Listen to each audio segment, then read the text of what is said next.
Hey everybody, Scott here. It is April 29th and we are going to cook up that brisket right there.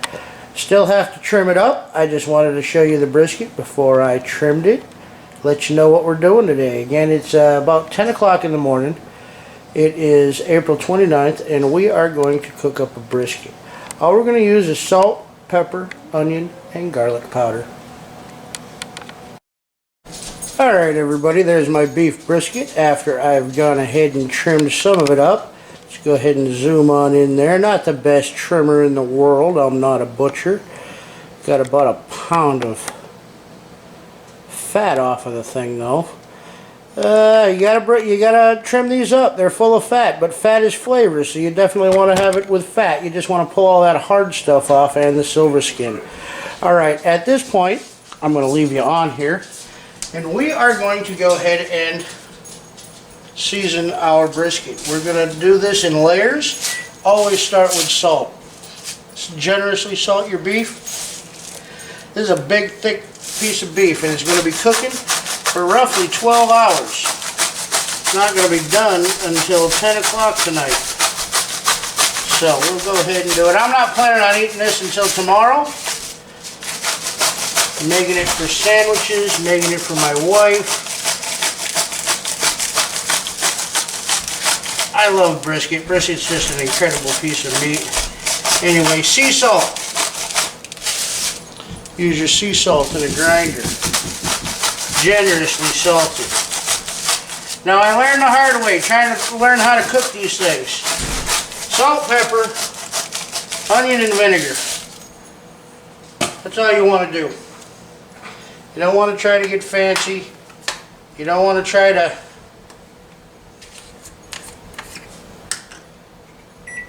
put any other seasonings on there.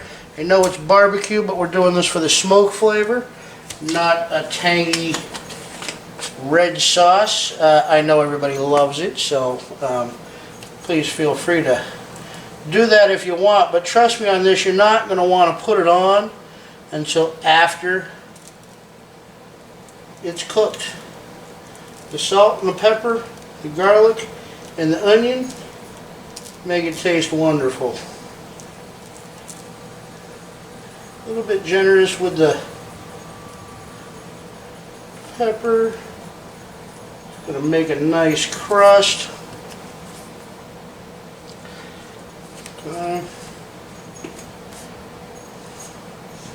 Garlic powder.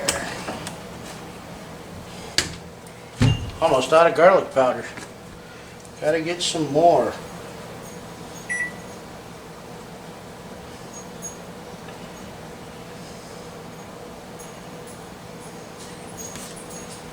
Alright, and onion. And that's it. You know, you can buy this stuff in a rub if you want to spend an extra $5 or $6. You can just put it on. It goes better on in layers. And since we're not going to have an onion in the smoker with it, onion powder goes wonderful, because I don't know about you, but I love the flavor of onion. I don't know why. When I was a kid, I didn't like it. Alright, so I got that on there. Pat it. Don't try to rub it in, just pat it in. Okay, so we're going to put this on the smoker, which is out there getting up to temperature right now. And we're going to put it with the fat side up. As you can see, I did leave a nice big old fat piece. Gotta wash my hands.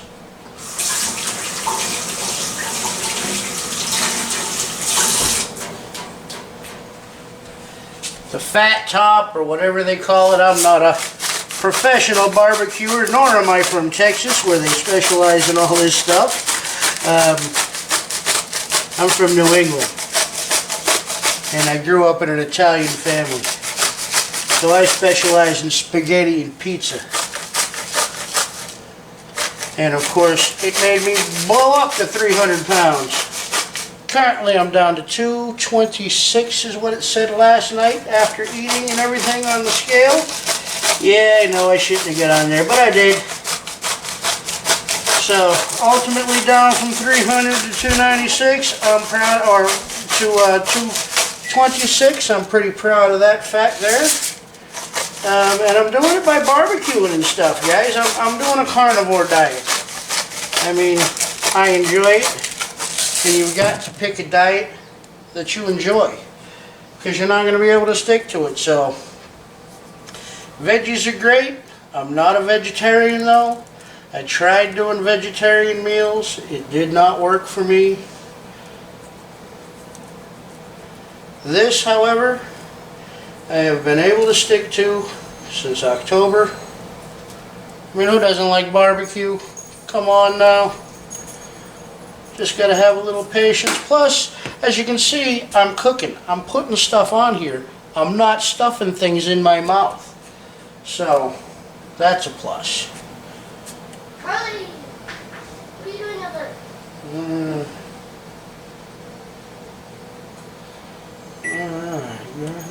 Charlie!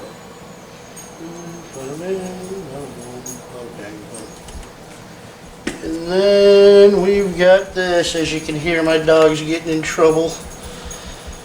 Kids are at school and he's where he's not supposed to be. He's a puppy. He's 8 months old, going on 9 months old. He's learning a lot, like how to get in trouble, how to stay in trouble. You know, things that puppies do.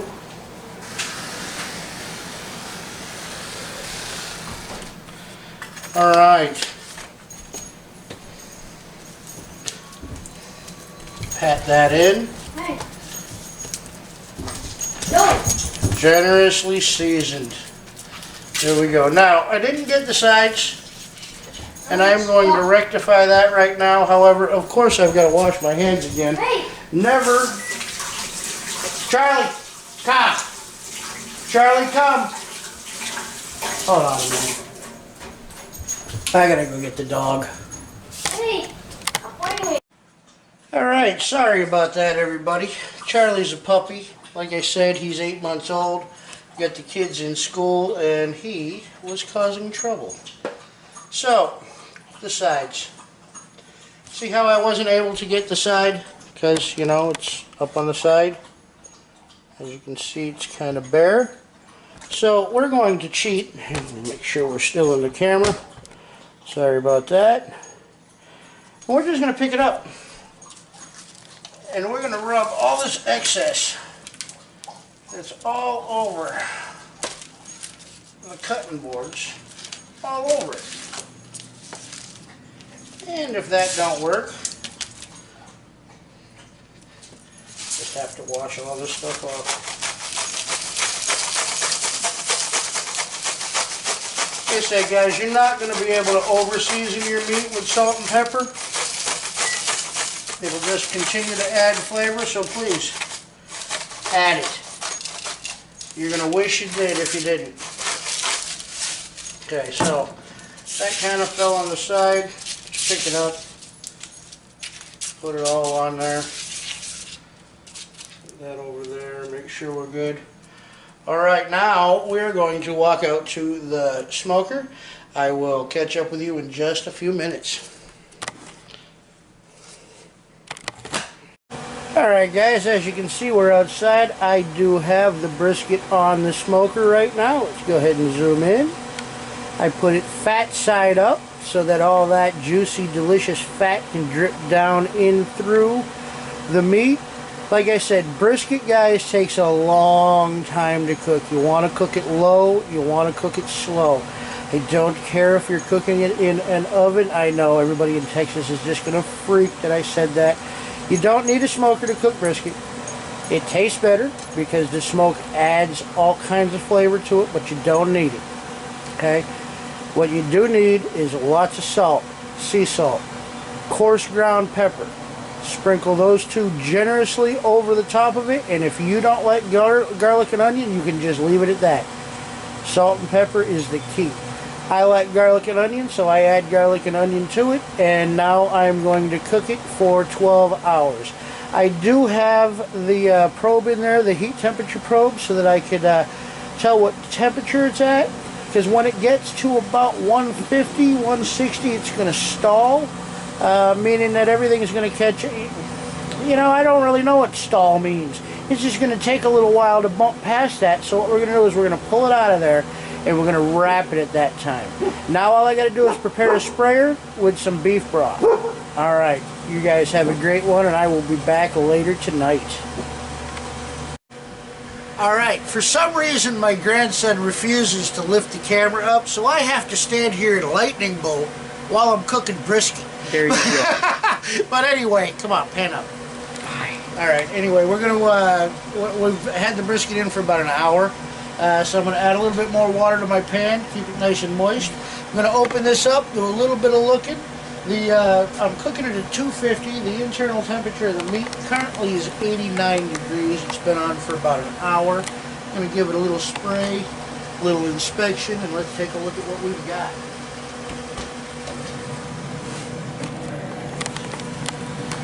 Camera over here.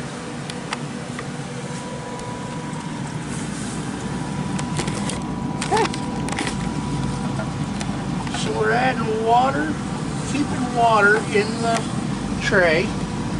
Now, I was watching my brisket videos, and I know the guys that do this professionally are having a heart attack because I didn't make it round, and I didn't, you know, I left quite a bit of fat on there. Guys, I'm not a professional. I'm going to eat this. It's going to be delicious. It's not for show. I mean, I can trim it up, but I didn't want to, you know, these things are expensive. So I didn't want to throw away all that meat because I don't have a grinder. I like the burnt end. So this little piece right here that I should have trimmed off that is going to turn into a burnt end. And it's going to be absolutely delicious. And if not, I'll tell you it's not. But if you want to make it look like the professionals, like the people on TV, you cut that end off there and you make it nice and you don't have any points over there or any points right here, and you trim it. I want all that meat. I'm going to eat all that meat, and I want it all cooked. So right now, that's how I'm doing my brisket, and it's going to come out absolutely delicious. We're going to give it a little bit of water here, spray it down.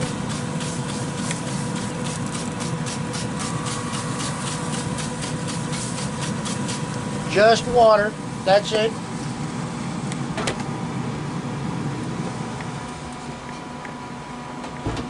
Gotta close it back up, because if you're looking, you're not cooking. Alright? So currently that's going to cook, and it's going to be great. It's not going to look like a competition brisket, because I didn't make it round and streamlined. That's just for looks. I mean, yeah, the little pieces are going to get the burnt ends, but who doesn't like burnt ends? If you don't like them, I'll eat yours. Alright? Alright, everybody, it's 1 o'clock.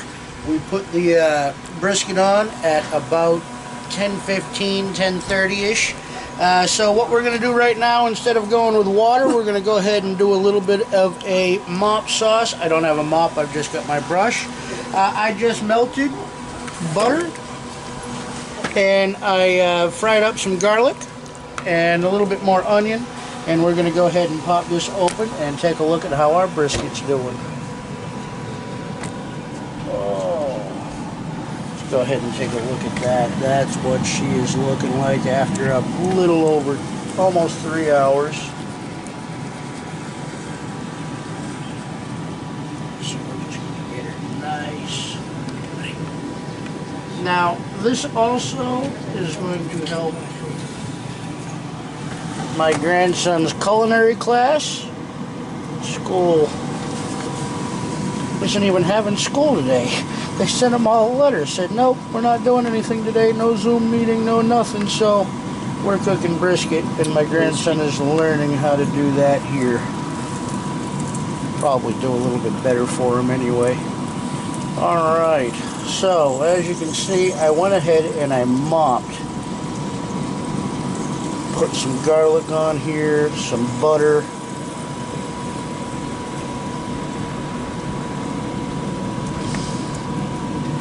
There we go. Put that back up. Let's give it another spritz of some water. Check the water level in the bottom. You could probably use some more water, so we're going to go ahead and add some. This is just water from the sink. Want to keep the water pan full. That adds steam to your cook. Alright. Close it back up. And we'll be back in another hour or two. Alright everybody, it's 6:04. It has just now reached up to 165 degrees. We're going to take it out now. We're going to wrap it. Now, once again, all the professional barbecuers, everybody's going to have a heart attack because I'm going to use aluminum foil. I'm going to use an aluminum pan so I collect all my juices. Because, I mean, if I could find butcher paper, I would use butcher paper, which is what you're supposed to use, and wrap it up, and that'll allow it to breathe rather than steam, and you won't lose your bark. You're not going to lose much bark anyway. It's just not going to be as dark and pretty as everything. But you know what? I'm not going for pretty. I'm going for taste. So, let's open it up. Here she is. Ooh. Now, pick up this. Don't fall off. Alright. Now, we are going to reach and we are going to bring that over here. Go ahead and get a good old look at that. That has been in the smoker since 10:30 this morning, 10:15, something like that. Now, we're going to pick her up and we're going to move her over here. Nice. And we're going to wrap it up. Let me put my glove. Charlie's helping. Isn't that right, Charlie? Charlie. Always a big help. Yep. Always a big joy. You know, I actually hope that thing will fit in the, What? We might have a problem. Let's see if this will fit in here. Otherwise, we're just going to have to straight wrap it. That might be lame. It fits. It fits. All right, so we are good. All right, shut that off. Let me go get the tin foil. Okay. All right, guys, you're going to find that on the keto diet, fat is flavor. On any diet, fat is flavor. So we're just going to go ahead and make sure that we've got plenty of butter for this. Now, if I were worried about whether or not this bark was going to fall off, I wouldn't do this. But seeing as how we're just going to braise it until it's probe tender and have the most delicious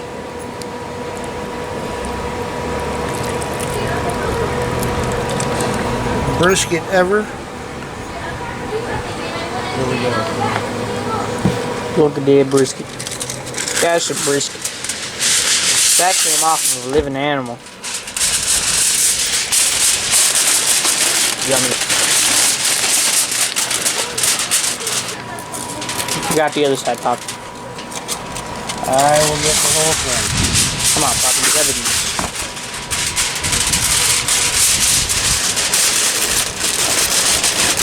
Now, obviously, every Texas barbecuer is having a heart attack, but it's going to come out delicious, I promise you. Yummy. And it's not going to look bad.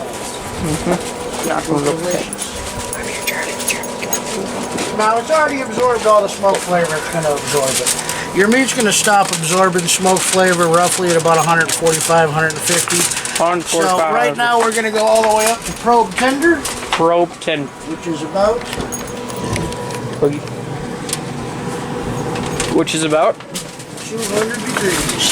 200 degrees. That right there, that counter, you cannot read what that says. That reads 225.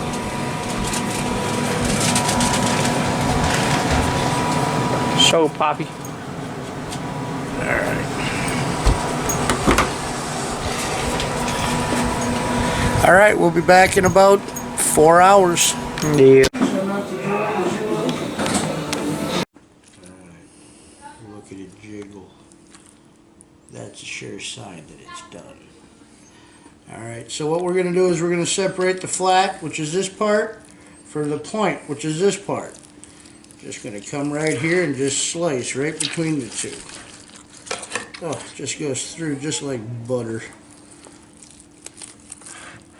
Let me turn it around, this thing is huge.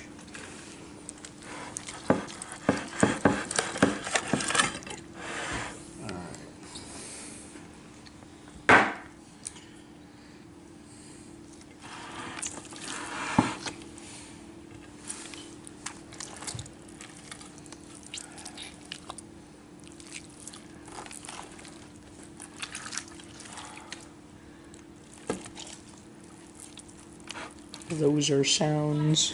How squishy and juicy that is. Alright, so let's cut into it. Remember to always cut against the grain, so the grain in this case is flowing this way. So we're going to cut it like this. Cut off that burnt end there, that's mine. Ah, it's mine. Oh.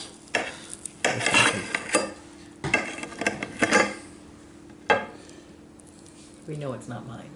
Oh. Close up to that. Juice. Alright, so let's go ahead and... Now if I had the paper, it would have given a better bark. Gonna eat it? Yeah, I'm gonna taste it. You think I was gonna let anybody else taste it? Alright. I gotta end this so everybody's gonna eat me. Oh. You guys. You don't want any of this? I'll just take care of this for everybody. Well, the rest of us want you to hurry up so we can eat. Alright, everybody, it came out delicious. That's my brisket.